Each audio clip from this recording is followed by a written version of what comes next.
Welcome to the Under the Capes podcast. I'm Tim, and I'm on a mission to build my own geek brand. To help, I'm going under the capes of all the best bloggers, cosplayers, podcasters, YouTubers, and other entrepreneurs to learn how they've built a following around doing what they love.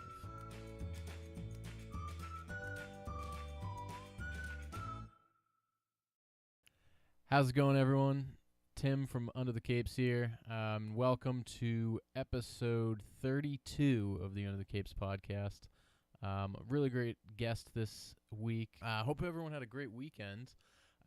Some new stuff came about for Under the Capes. A lot of stuff I'm really excited to talk to you about that I'll save for the end of the episode. Some new types of content, some new social networks, a lot of fun stuff. But I'm really excited to talk to you about my guest this week first. And excitement is really what my guest this week is all about. It's Chris from Boxes in Action, which founded in 2011. They are the original custom comic box. So instead of the normal, white flimsy cardboard boxes for storing your comic books, they have some really cool, more sturdier, but also they have some awesome designs on these boxes. So they have the Born to Avenge, Dark Skyline. They have some licensed boxes with Spawn, Jay and Silent Bob, some really cool stuff. Smash boxes that are like two different boxes, and when you stack them up, they form a full picture, and slash boxes, and a lot of cool, a lot of really funny, a lot of cool combinations and really unique designs to these boxes that really make them. We talk about in an interview how there's some limited editions. There's some really awesome artists that work on these boxes, and they do a lot to make them really special, like collector's items, something you want to display on your shelves instead of just with your comics, kind of tucking them in a closet or something in those white boxes. So yeah, he does a great job with the product. And talking to Chris, it definitely, he embodies that idea of doing something you're passionate about. As we talk through the interview, and I'm already kind of I'm excited talking about all the designs myself, but he is. You can really tell through his story that it was something that he just always wanted, and he always hoped someone would do, and he decided to be the person that did it. And you can really tell that now he's customer number one, and he has a job that allows him to think up these amazing box designs, and then he has the customer base that he can have these boxes made with amazing artists, and then he gets one. And then, his fans are happy with, the boxes he comes up with. And yeah, it seems like he absolutely loves what he does. And that definitely comes through in the interview and when we're talking. So it's really cool. And we go really in depth with a lot of stuff for people that are interested in creating a product, especially one that you may be selling in stores. So we talk about, how Chris created the prototype for the product, how he did the legwork to get it placed in comic book shops, how he networks at comic book conventions to, try to talk to artists, talk to comic publishers to get those licenses, to talk to the fans and find out, what kind of boxes they want, and just really generate interest and engage with his family, as he calls it, the family of customers. So yeah, it was really, really fun talk, and really informative. I think you guys are gonna get a lot out of it. So let's dive right on in. So I'm now joined by Chris from Boxes in Action. Chris, thanks for joining me. Hey, glad to be here. Thanks for having me. Yeah, so can you tell me a little bit about how you got started, your interest in comic books, and then how that became Boxes in Action? Yeah, for sure. So, just like a lot of people back in the 80s, I was a young kid, and watching the Saturday morning cartoons, and that kind of led to the comic books, and love reading comic books, and I still collect and read comic books to this day. Over 20 plus years of reading comic books, and I know that I'm probably not the first person who had the idea of making custom comic book boxes. I would be pretty egotistical to think that I'm the only one that thought of this product. Nobody else had ever thought of it. It seemed like a simple thing to do, but I just looked into it, man, and it took me a couple of years to finally get a sample and to go with it, and everything just took off from there. It's nothing that happened overnight. It took a lot of research, a lot of time to develop, and I really, when I started, I didn't look at it to become a business or anything. It was more for myself, and if the business came along, after the fact, then that's just something that came with it. It was really for myself and for local collectors. I really didn't think it would get as big as it has. So it's been a really pleasant surprise. Awesome. Yeah. Did you have any experience in like creating products like this, or how did you start? Like you said, to get that first item. Yeah. So what I did is I'm just a regular Joe like everybody else out there. I don't have any experience in business. I don't have any experience in designing anything. I'm like the other kids that grew up in the 80s. I used to draw my own little characters and draw comics, and I was into Image Comics when it came out, and just doing my own little thing. My imagination was pretty wild, but I had ideas of what I'd like to do on a comic box. It just seems so boring to me to have these white comic boxes, especially since you have Marvel and DC and all these creators coming out with action figures and everything all these things that you can put your hands on. But my thing was with the comic book box, I wanted to feel like I love prop replicas, so I try to incorporate that with the box. Like if you have one of our boxes in your room, it looks like you could be a part of that universe, so to speak. Like our Space Tracks, the Guardians of the Galaxy looking box with the stereo. It looks like a full size, like a little stereo box from the spaceship. And it's cool to see that in your room. Or what's another one, like the Soundwave looking box, the Transformer one. I mean, that's another example. So just wanted something to connect with a little bit more than a plain white box.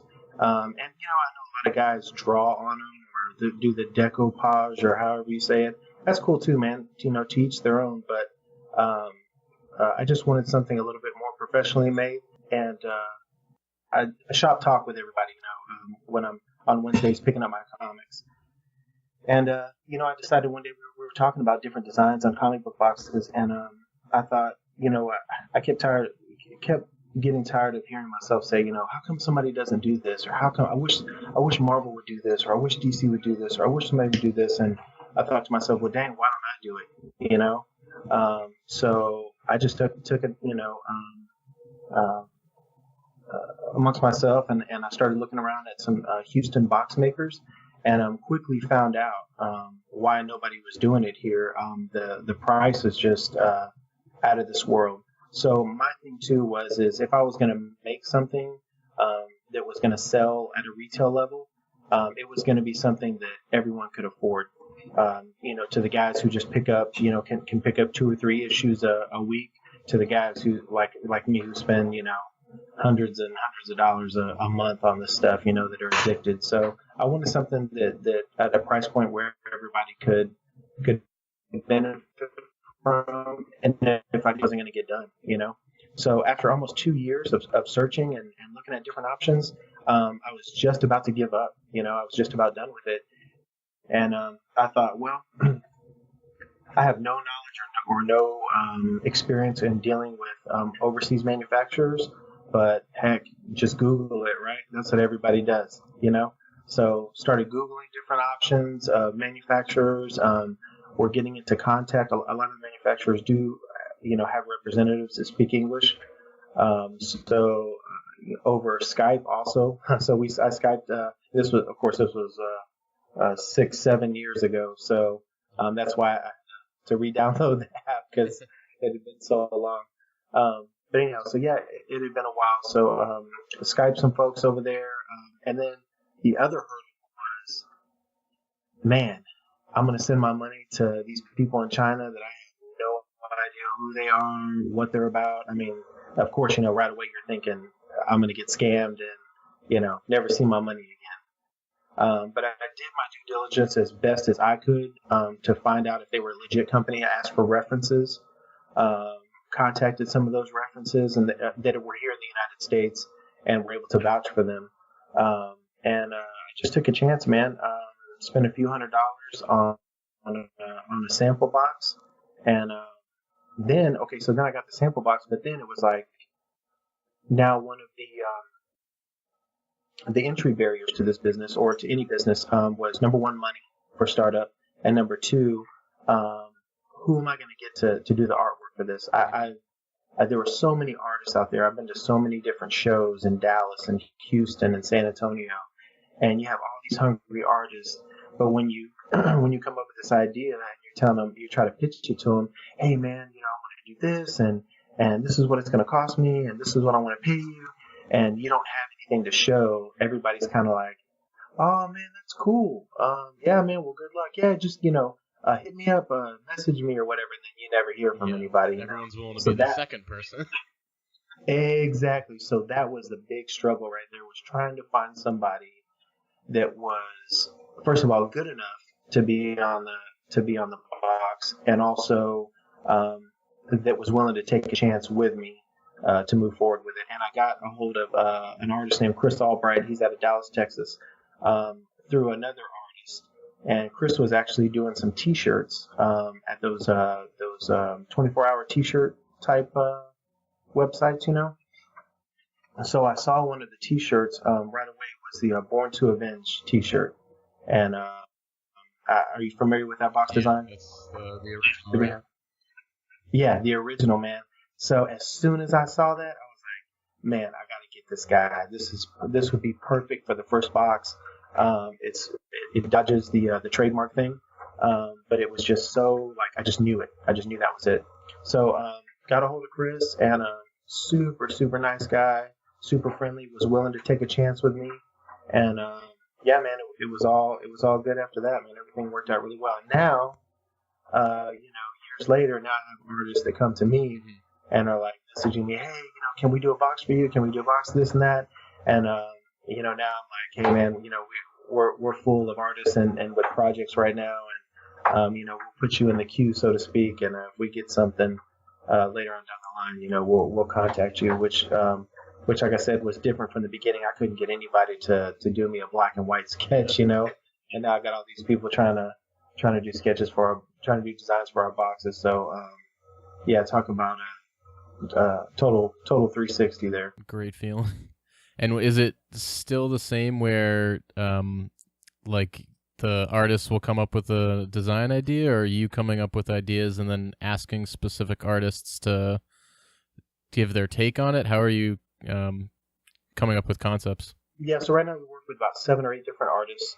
I kind of know, I know the feel of them, what their design or what their art looks like, and I'm trying to think if there's any box design that we have that I didn't come up with, that I didn't at least originate with me. I think my wife is the only one that did something different. That was the Smash box with the Hulk on the side.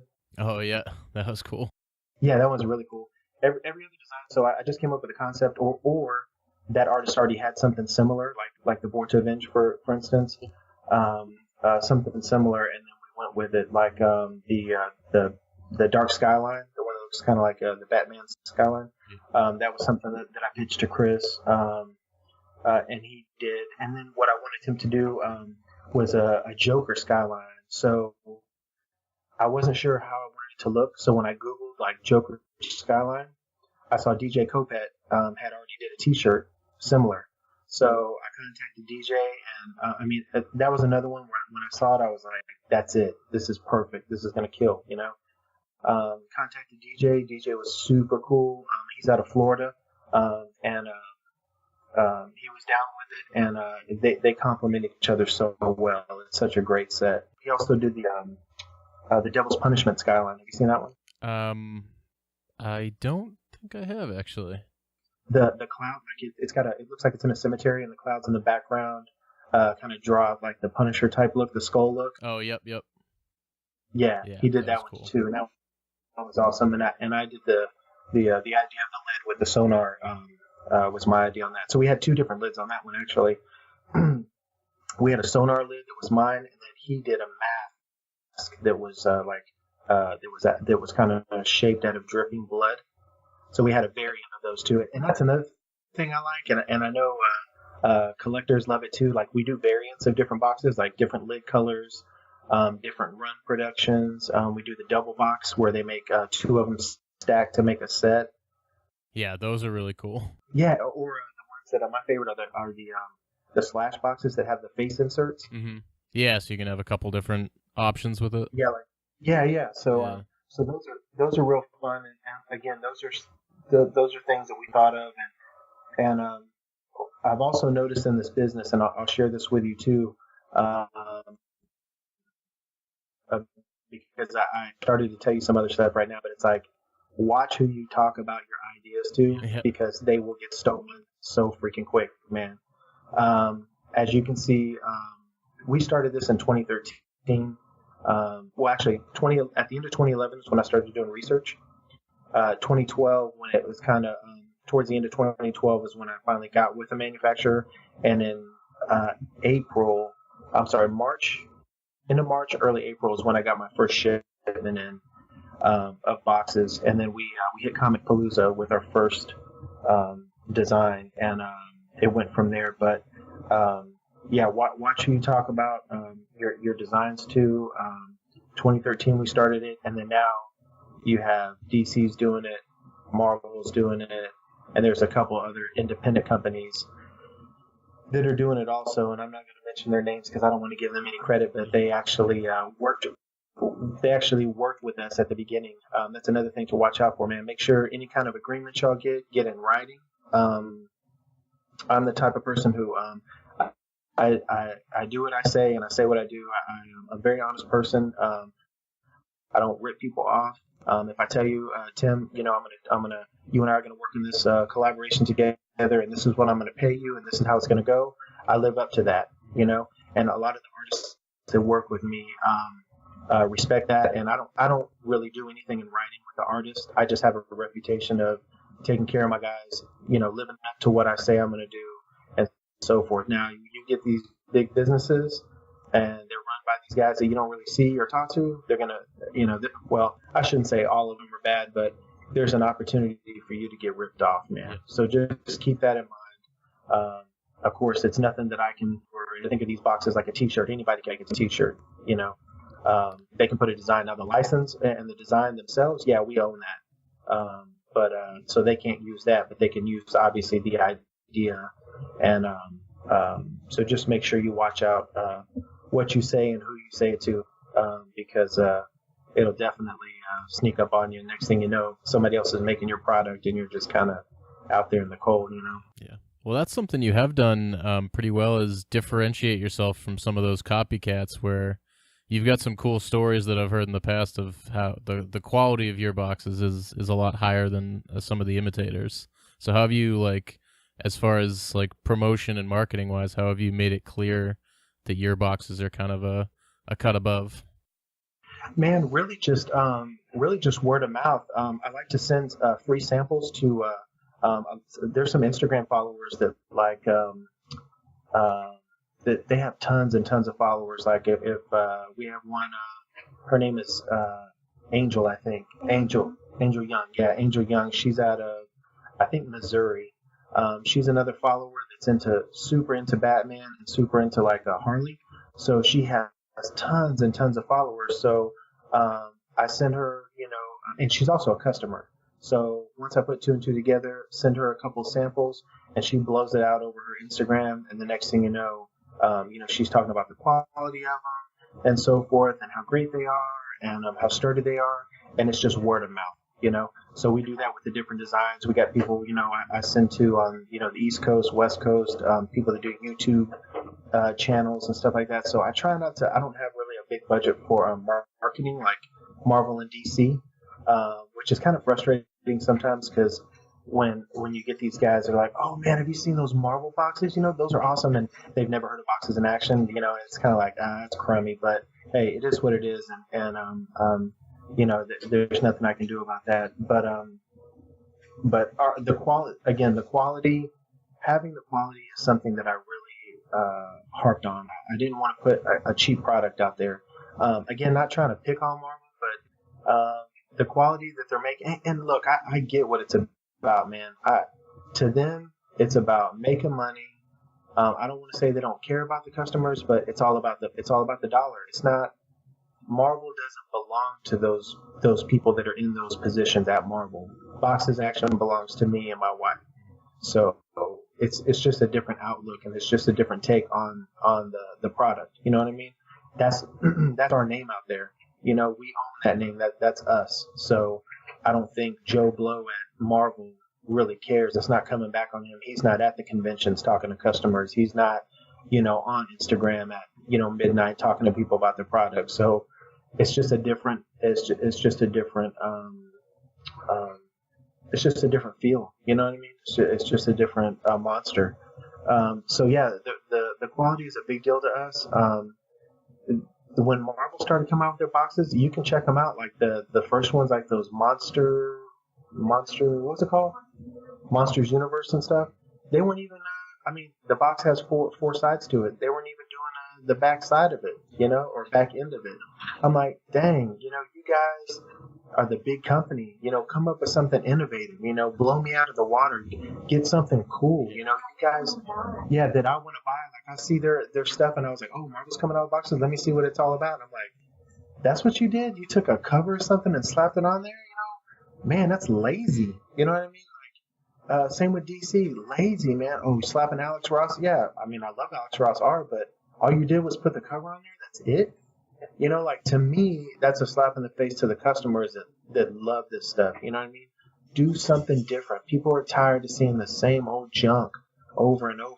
But of course, you get those customers that don't know we exist, and that's all they have to look at or that's offered. And yeah, I can see why they buy it, but at the same time, it's like, man, guys, you guys are supposed to be the innovators and doing something big, don't be lazy about it. But, what do I know, right? Yeah. Well, yeah, that's another way that you kind of differentiate yourself, as you were saying, you do the limited runs and the numbered boxes and stuff where it's, you do a lot of special stuff that really set you apart from that. Yeah. And it's fun stuff, like I said, like the different look. Now, Marvel did recently copied us again and did the two box stackable set, which I was like, okay, I see you're still watching out for us. And there was another company that started doing the portfolios, like our Spawn one, that holds like 10 to 15 comics. Have you seen those two, the portfolios that we're doing? Yeah, those are cool. So they started doing a couple portfolios too. So it's kind of like, but so far we're the only ones that have the CGC size or the graded size box, and we have prototypes for card boxes, magic cards, and we also have prototypes for long boxes, which nobody's done yet either. And I try to put those out there so that people know, hey, don't forget, we're the ones that started all this. When you're out there buying those bootleg boxes, just remember it's because of us, not because of something, that Marvel came up with or anything like that. At least give us the credit for that, And yeah, you mentioned the Spawn box. So you've had a couple of them. You've kind of skirted the licensing with like the Born to Avenge and stuff, but you have picked up a couple licenses, right? Yeah, we've actually got like 9 or 10 licenses. So that was another whole thing. And to those guys out there who are looking to learn, everything that I've done and that my wife has done, we've all learned by ourselves. Like, you're not going to find a lot of people out there that are willing to help you. Nobody wants competition. Nobody wants to help you. You're just, this guy that that has this cool idea. People have ideas every day, and I get that. So what we did was I wanted to do some licensed products. I did look into Marvel way back when. I did look into DC way back when. But when they're wanting hundreds of thousands of dollars, in guarantees, I ain't got it. You know what I mean? I just don't have that. And again, I wasn't looking to get rich on this. I just wanted something cool to do. So what I did was started with something real small. So I sent out letters and samples to a lot of independents, a lot of independent popular titles.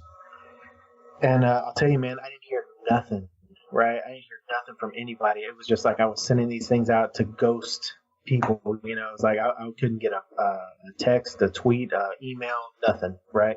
So the first person who actually I got on board with was the people at Chapter House Comics in Canada that produce Captain Canuck. So that's the Canadian version of Captain America. So I found them through a few years back through Free Comic Book Day. They were relaunching the title, and I caught Captain Canuck, and I was like, okay, this is kind of cool. Kind of reminds me of the old '90s style. Let's see what we can do with them. They're kind of trying to get back into the swing of things, so maybe they'll give us a shot. So sure enough, man, they gave us a shot, and we did a short run of a classic look and a newer look. And I'll tell you, man, it really didn't sell that great, and it wasn't anything to do with them. It's just because, dumb me, we're in America, and I'm trying to sell you a Canadian superhero. So yeah, man, it really didn't do that well. It did well online, more so in the stores, but that was a hard lesson that I learned about. Not just trying to get a license, but trying to get something that I can turn over quickly, because you're gonna have a royalty fee, and you're gonna have a guarantee. Knowing what your audience wants. Right, knowing what your audience wants, all that stuff into one. So that was one of those learning the hard way situations. But the other thing I wanted to mention about that was nobody taught me how to write a contract. Nobody taught me how to do any of that stuff. I Googled all that stuff myself, right? So I Googled up licensing contracts, and I just kind of took a little bit of a few different contracts that I found and kind of molded it to the product that we offered. And every one of our licensors used that template that I had, except for Todd McFarlane. That, of course, they had their own deal that 10-page. I try to keep it real simple, but they have like this 10-page book put together that you got to follow, which is hey, it is what it is. That was a good experience. But our second, before I get off track, our second license that we got was Jay and Silent Bob's Secret Stash, and that was super super cool. Like I can't tell you how excited we were for that. And basically another shot in the dark. I got together with one of our artist friends, Johnny Segura, out of Lake Charles, Louisiana. Super cool guy. He's got some really cool stuff. And I said, hey, man, I want to pitch this idea to Jay and Silent Bob, but I don't want to just put their logo on it. Can you do something original? So, yeah, he took a chance, put something original on a box. I printed it out, mailed it to him. And again, man, I didn't hear. A month went by, 2 months went by, and I didn't hear nothing. So finally I emailed, or I think I called the shop and asked them if they got it. They said, oh, yeah, actually we did get it. It looked really cool. But Kevin doesn't come to the shop. He's on the West Coast, so we mailed it to him. So we'll get back in touch with you. And sure enough, he didn't like the design that Johnny had done, only because it's a brand, so they wanted to do the logo, which was cool, because after that, then we did a tyke version. I don't know if you saw that, the Jay and Silent Bob tyke. That's the one I thought you were talking about with the variant. Yeah, no, yeah. So the original one we did was the orange and blue one, just like their logo out at the shop. And then the second one we talked him into doing the tyke version with Jason Meets, another cool, really cool artist. That guy's everywhere, and he had already did a print of it. And he knew Jason Mew's wife. She had saw the print, or they sent her a print, and I knew her from working with her on the first box. So we just kind of collaborated, all three of us, and again, it was history after that. So it's really cool once you get into the thing. And then once you get a license or get 2 licenses and they're successful, then like all these people started coming, Bitch Planet, from Image, Monstrous from Image, Sex Criminals, Chip Zdarsky, those guys are super cool. Matt Fraction, Kelly Sue, Deconic. Never thought I'd be working with those people, or they would know me, and then seeing them at the shows and talking to them about the products that we did together. Really, really cool folks. And then Todd McFarlane, that came towards the end, and that was like huge for me because personally, huge fan. When Image came out, I was all over that, and Rob Liefeld and all that good stuff. We've even approached Eric Larson and Rob about doing some boxes, but I haven't heard back from him. But it is what it is. Sometimes those guys get super busy, and my goal at one point when I first got the McFarlane license was, man, if I could get Rob on board and get Eric Larson on board, we could do a long box, and put like old school on it and have like those Image characters on there, and I think that would be pretty awesome. Yeah, that would be cool. And yeah, it seems like you mentioned seeing a lot of these people at conventions and stuff. That seems like one of the best ways that you've grown those relationships and met new people. Absolutely, yeah, I would say so. You try to get. A lot of those guys have contact people. They have managers or they have attorneys that they won't really talk to you on email very much. So when you can catch up with them at a show, like our best show for contacts was Heroes Con in Charlotte. A lot of the independent artists and writers go to that show, and they're super approachable. That's also who we talked to with the Goon. I don't know why I can't think of his name right now. No. Who did the Goon?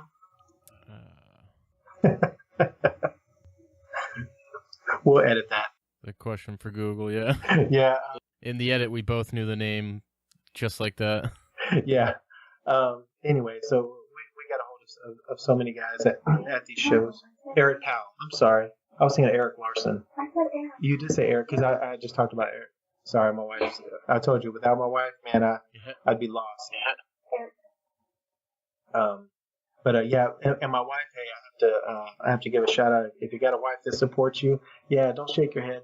That's the best person to take to these shows with you, man. She would run the booth for me, and I got to go out and network. If it wasn't for her, I wouldn't have been able to do all that stuff. So definitely shout out to Tiffany Wall. She's over there blushing. Yeah, that seems like so when you do a lot of conventions, so your strategy is kind of one person manning the booth and you're out there making new relationships. Yeah, for sure, networking and the other thing too. And I know it's not easy to do. A lot of times I got lucky, but if you have a product, and you can find like a celebrity to back it up, or just to take a picture with.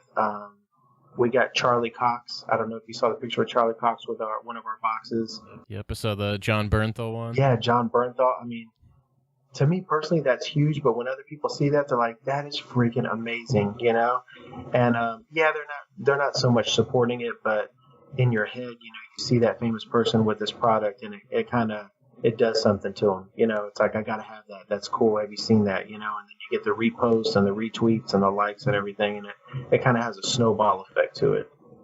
We've also had Machete. He was on our Born to Avenge, our first box, and he actually asked to keep it, which was kind of cool. Him and Charlie Cox asked to keep his too. He's like, "Hey, I'll take a picture with you, but can I keep it? Can I have it? This is really cool." I was like, "Yeah, absolutely." So that's really cool. But yeah, if you can swing something like that at those shows, yeah, definitely ask. All they can do is tell you no. Hey, you mind taking a picture with my or taking a picture with me with my T-shirt, or give them a T-shirt with your logo on it or your name. You'd be surprised. Some of those guys are super cool and super friendly, and don't mind helping out the little guys like us. Mm-hmm. Yeah. What have been the best ways that you've promoted Boxes in Action? Has it been, at conventions trying to get those celebrity opportunities? It's been through social. What have you seen success with? Yeah, the best for us, the most successful way to promote was just being at the shows and being available and being in people's space to educate them. Because again, what was the hardest for us to overcome was, so about a year and a half, maybe 2 years after we came out with our boxes, these stupid mystery boxes started popping up at these conventions, right?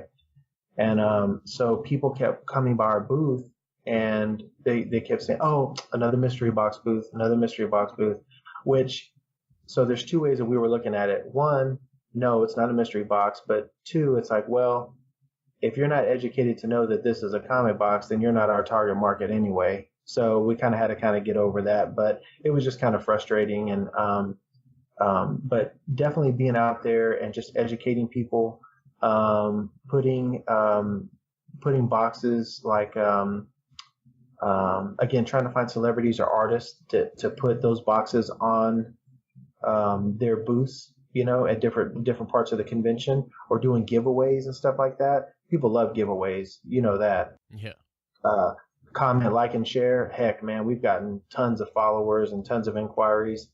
And then once those seeds are planted with those customers, like in the different states, like we noticed that every new state that we went to at a convention, about a week after the convention was over, those customers would go to their comic book stores and be like, hey, can you guys get some more of these boxes in action, or can you get these box action boxes?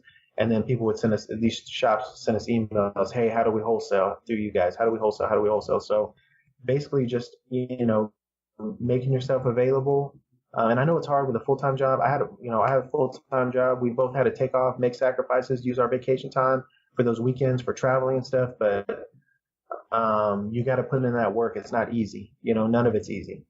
We've been around since 2013, and we still get new people every single day that find our product. So as much as we were out there, there's still people that don't know about boxes in action, which is good because, hey, we still have room to grow. But at the same time, again, we don't have that diamond distributor, kind of look, and we can't get in every magazine, around the world. So, and that again, that's something that I chose to do.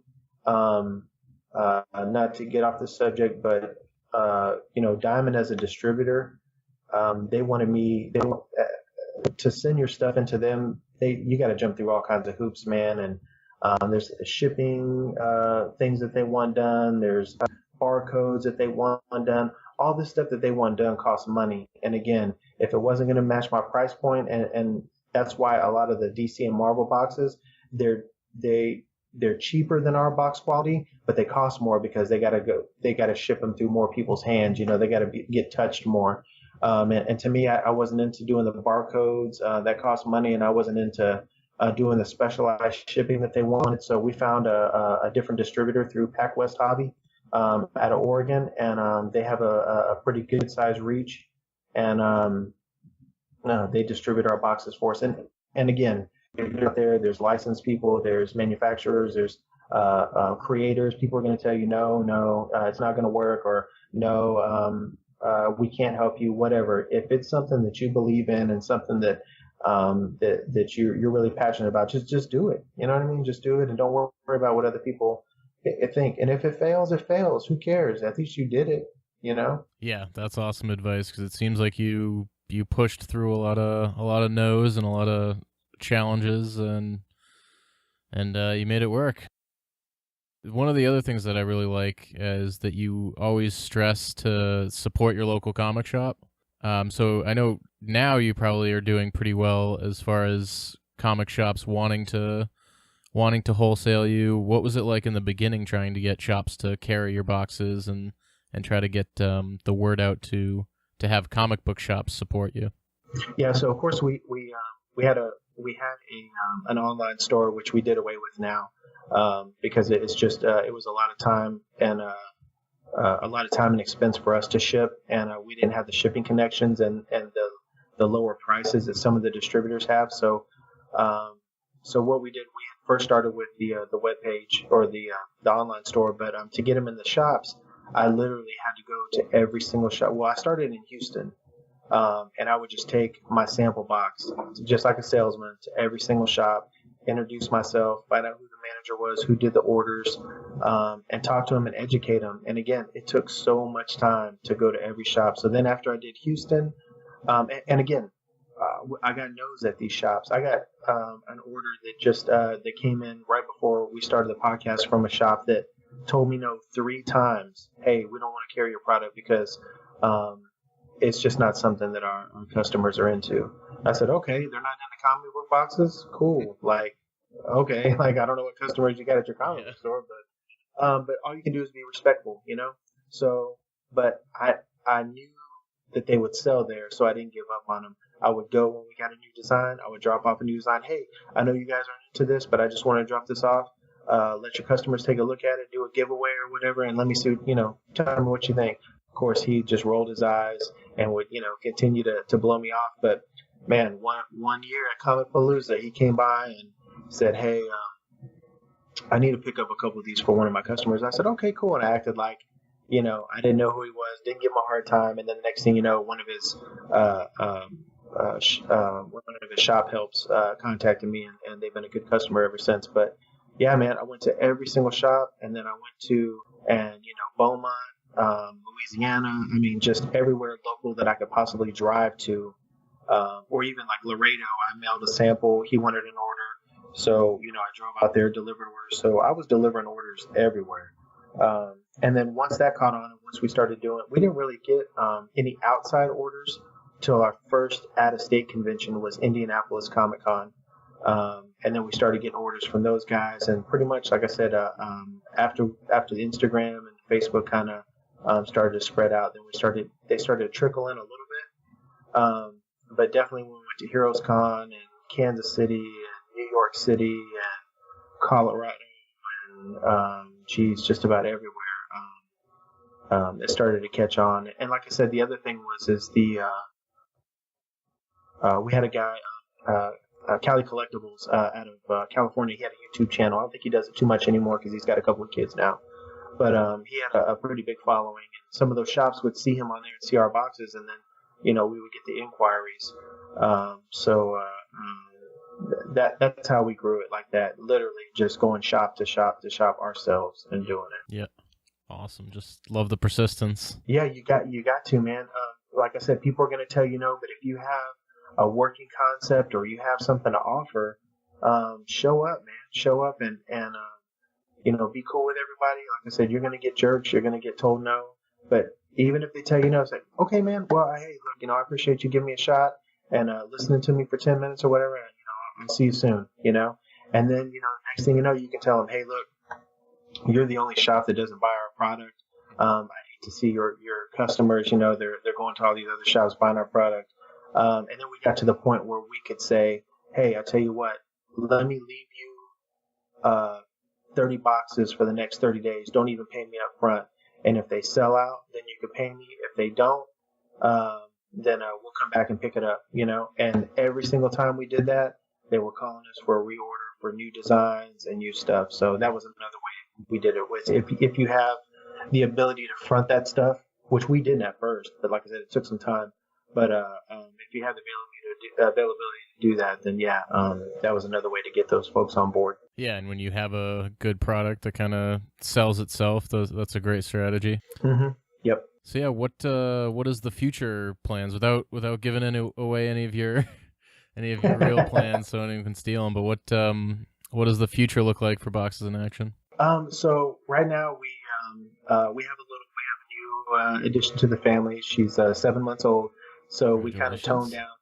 Yeah, appreciate it. So we kind of toned down the traveling for obvious reasons. She's not a car person as much as the wife and I are.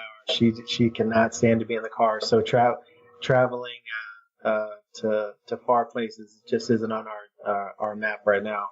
But so what we did was and the shipping thing too. So what we did was we kind of wound the business part down for us and kind of left it into the hands of our distributor. We also kind of wound down the licensing for us, because even though some of these some of the licenses are really popular. It's such a, like, for instance, like Bitch Planet or Sex Criminals. It's such a, yeah, there's thousands and thousands of fans, but a lot of those people only read those books and that's it, so it's hard to get that one. So first off, it's hard to get our product out there to begin with. And then when you have such a niche or such a subject matter design only for that certain customer, it's really, really tough to get out there. So we're kind of going away from that because we found that our original designs were sometimes a lot more popular than some of the licenses we did. But again, some of the licenses are real popular, like Spawn and so forth, that we're going to keep. But we're kind of putting the reins over to the distributor right now. We have I have tons and tons of ideas of different box designs to come out. So hopefully we'll be out here for a long time. We still want to get the long boxes out there for some of our customers. We still want to do the magic boxes and so forth. But just plan on weathering the competition. I think people will get bored and tired of the same old, Marvel and DC humdrum stuff, and the more that we're out there and seeing, I think that we'll survive it. We were here before them, and we'll be here after them. No worries. Yeah, awesome. Yeah, I can't wait to see the new stuff that you come up with. And yeah, Chris, this has been awesome. Do you have one piece of advice for someone just starting a business about something they're passionate about? Man, one piece of advice. Just like I said before, don't listen to anybody. If you have the idea and you think it's a good idea, whether it takes off or it flops, just you got to do it to get it out of your system. You really do. I don't want to say anything cliche like follow your dreams or any of that silly stuff, but you really have to. I mean, I won't say his name, but I was told by someone that worked at Marvel that he told me on the phone, hey, you're not going to make any money at this. We already looked into it, and it's just not feasible.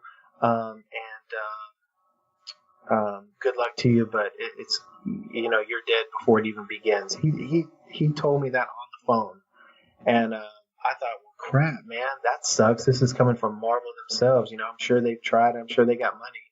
Yeah, why haven't they done it?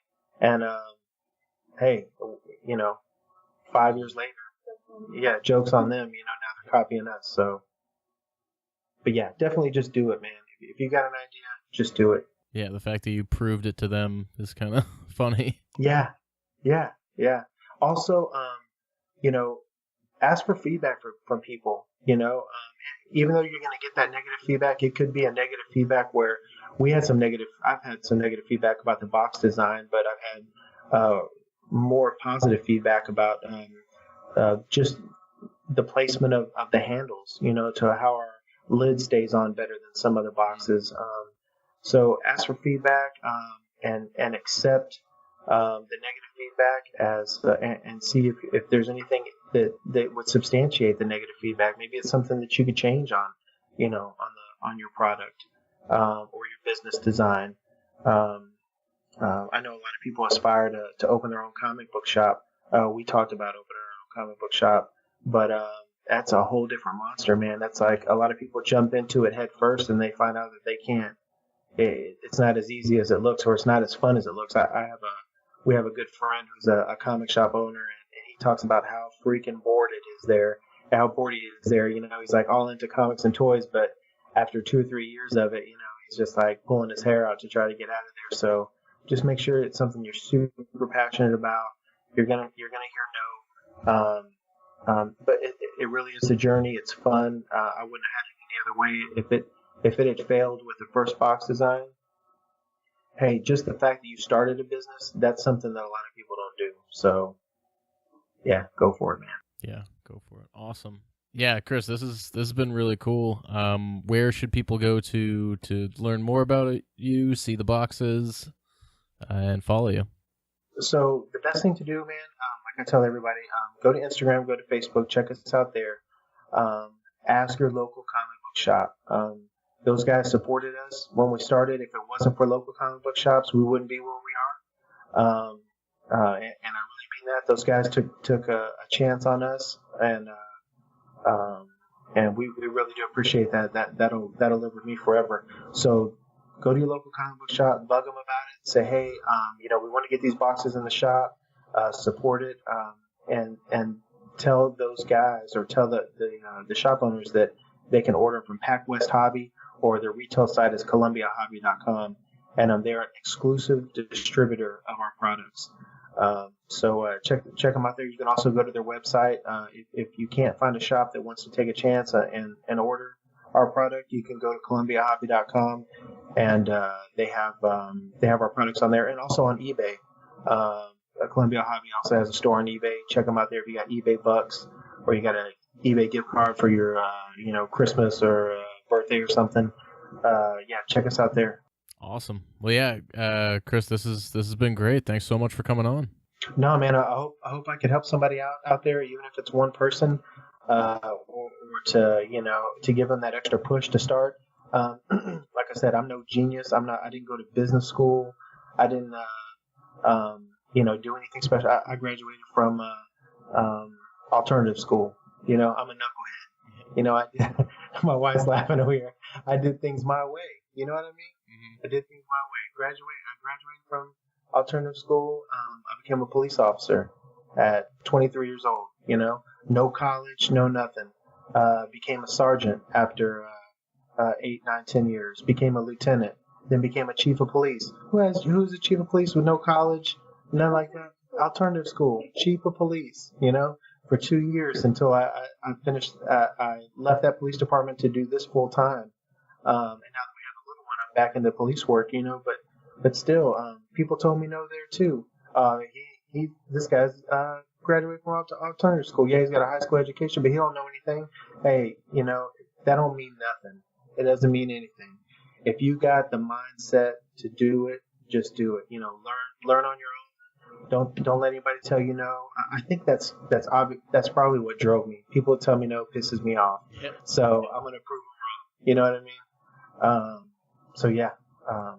And be a hustler. You got to be a hustler, man. You gotta really go after it. Full-time police officer. I'm I own Boxes in Action. I do that. I drive for Uber. I drive for Lyft. I'm a husband. I'm a dad. I try to do everything. So, you just got to be headstrong and don't take no for an answer, man. Yeah, that seems the biggest takeaway is you go after things that you're interested in. You hustle your ass off, and it seems to be working. That should be a trademark phrase. Hustle your ass off. Yeah, put it on a box. Yeah, absolutely, man. Absolutely. That's another thing. Hey, if any of your listeners out there have suggestions on box designs, we take suggestions all the time. One of the new ones we came out with that has the Infinity Gauntlet on there. This guy named John Seda, Seda, out of San Antonio, was saying, hey, that Smash box that you have, that would be really cool if you did one like a Thanos glove. Okay, yeah, you're right. That would be awesome. So I had Johnny do it. And I put John's name on the bottom, inspired by John Seda, and we're sending him a couple out next week. I try to connect with the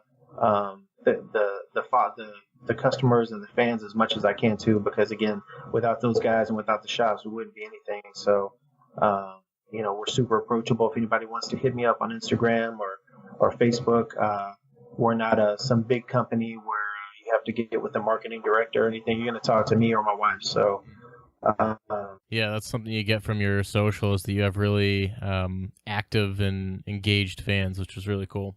Yeah, that's really fun. That's mainly for different. So when we go to different cities, we know people out there, which is really funny. We know customers and we try not to say customer, we try to say family, but yeah, we have a good time. Yeah, that's another reason for the conventions. It seems like you guys have a good time engaging with the fans and everything. So absolutely. All right, yeah, Chris, this was awesome. Thanks so much. No, thanks, Tim. Hey, anytime, man. There you go, guys. Chris from Boxes in Action. I really enjoyed talking to him, and yeah, I would say passion and hustle. That's the name of his rap album. 'Cause that's what it really comes down to for him is you can definitely tell how passionate he is about his business and how there was a lot of obstacles and a lot of resistance from people saying, like, if I have an idea and Marvel Comics says, yeah, we tried that, we looked into that a few years ago, it's not viable. That's gonna push me down a little bit. But he didn't let that deter him, and he plowed through and absolutely made it work out. The other thing that I really liked that he talked about was getting his boxes in the hands of influencers. So there were two different ways that he did this. One was he went for celebrities at conventions, during signings or photo ops. He talked to Charlie Cox, John Bernthal, I so many different celebrities, and just said, "Hey, do you mind taking a picture with this box?" And a lot of them were willing, and some of them even said, "Hey, can I keep this box? It's awesome." And that's a really cool way to get a little bit of social proof for the product is, and like he said, the worst thing they can do is say no. So it's definitely worth trying, even without a product. If you have a T-shirt or something, or you just want to get a photo up with you wearing your T-shirt or anything like that. And the other thing that he did influencer wise was he sent boxes to influential users and fans. So he mentioned specific people that he knew had a great following and were kind of deep in the comic book community and who were already using his boxes. He would send them boxes, just to keep them engaged and kind of, keep them talking about his brand, and also just show a little appreciation for those influencers that are helping, because he kind of knows that those are the people that are really pushing the brand forward by talking about it so much. So he encourages that and promotes that, and that has made a huge difference for him, I think. So yeah, definitely check out Boxes in Action. We can't do it justice on a podcast because you really have to go and check out these boxes in person on their website or in person at your local comic book shop. As he says, support your local comic book shop. Hopefully they most of them will have it, and if they don't, ask. Maybe they're willing to stock it. If you are interested in checking out the boxes before you trek down there to demand that they have them, you can check them out at boxesinaction.com, on Instagram, Twitter, and Facebook at Boxes in Action. And yeah, definitely check them out and give them a try, because they are really cool. And in my own entrepreneur journey, there are some very exciting developments. So a couple things. So this past week, I published a post on the website titled "The Future of the MCU After Infinity War and Avengers 4." It's something I've been writing for a while, actually, and it kind of got out of hand. It ended up being really long and detailed, and every time a new piece of news or speculation would come out, I'd add that in and revise things, and I had whole sections that someone would refute in a news thing, and I'd be like, I gotta restart. But this is another step towards trying to get the blog and the website to be more of a destination for people. The other thing that I've done on the website is I now have a newsletter sign up. So once a month, I'll be sending a newsletter for anyone interested, and you can sign up on the website, underthecapes.com. And this monthly newsletter will be a roundup of the most popular podcast episodes, maybe some of these new blog posts that I'm trying out, and really just another way to get notified when new stuff comes out, and more of a complete, you get everything that's going on that month, so you can pick and choose what's interesting to you, and hopefully it makes it easier for you guys to get the content. And another way that you can follow and get new stuff and get notified when new episodes come out is on Vero.